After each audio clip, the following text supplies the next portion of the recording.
ở cho cứ migration cho chuyện phụ nữ cái lúc chạy tôi nông khu có khu biển trong bể muốn thực hiện cử cô trâu lúc chạy gần đó khu Institute of Nationality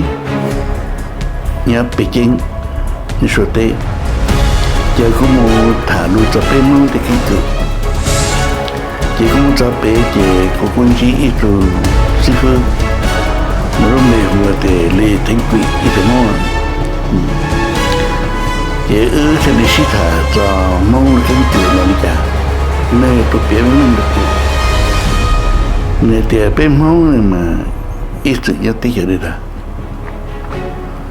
là tàu chi trọc xe lợ xong lợ cho nó tài chi ở cho mong sẽ được cho là nhau ấy bay bền đấy chị đây là chỉ mà ô tô xóa ít tù mà nếu tiêu hoan tỷ ít tù ngồi yên tỷ ô tô xóa là tua mốc.